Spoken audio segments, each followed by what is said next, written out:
नमस्कार, आप देख रहे हैं एमएच न्यूज। शुरुआत करते हैं इस वक्त की बड़ी खबर के साथ। में कानून व्यवस्था को लेकर पुलिस ने सख्त रुख अपना लिया है। जिला पुलिस अधीक्षक ने स्पष्ट संदेश दिया है कि जिले में कानून से ऊपर कोई नहीं है। किसी भी प्रकार की गुंडागर्दी, उपद्रव या कानून हाथ में लेने की कोशिश को बर्दाश्त नहीं किया जाएगा।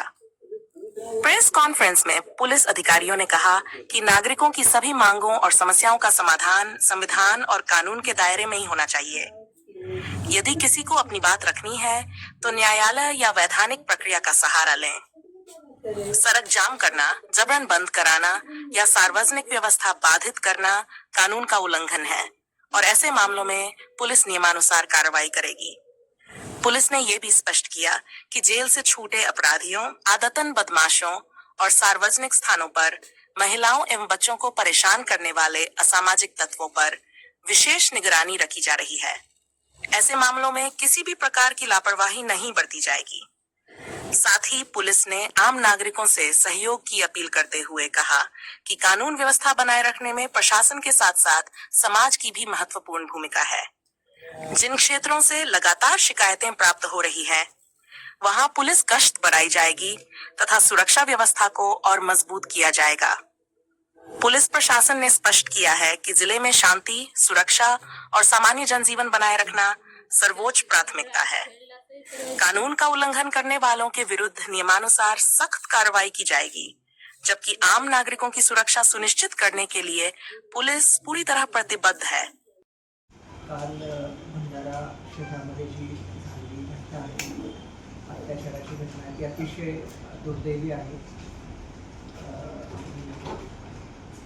लोकांचा जनाक्रोश काल पाहायला मिळाला, तोही निश्चितच घटनेच्या स्वरूपामुळे रोष निर्माण झालेला आहे।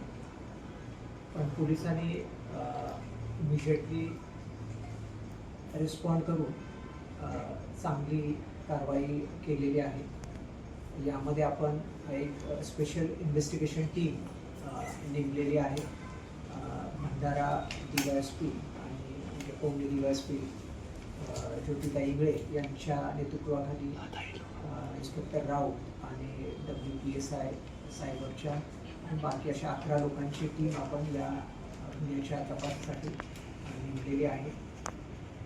पुढच्या 7 ते 8 दिवसामध्ये आपण तपास पूर्ण करून याची चार्जशीट पाठवत आहे आणि ही केस फास्ट ट्रॅक कोर्टमध्ये घेतली जाईल आणि लवकरात लवकर त्याची ट्रायल पूर्ण करून आरोपीला जास्तीत जास्त शिक्षा कशी होईल हे पाहणं हे आमचं कर्तव्य आहे आणि निश्चितच न्यायपालिकेशी समन्वय साधून या केसमध्ये लवकरात लवकर ट्रायल सुरू होईल।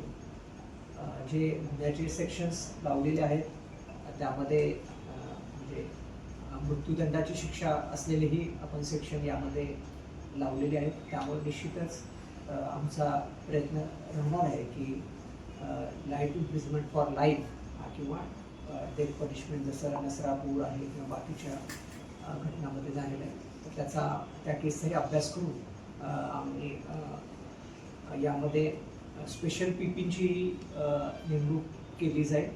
आजच तो स्पेशल PP नेमण्याचा या केसमध्ये प्रस्ताव आम्ही पाठवत आहे सरकारला, जेणेकरून तपासामध्ये आणि नंतर ट्रायलमध्ये त्यांचं कंटिन्युअस आम्हाला मार्गदर्शन राहील।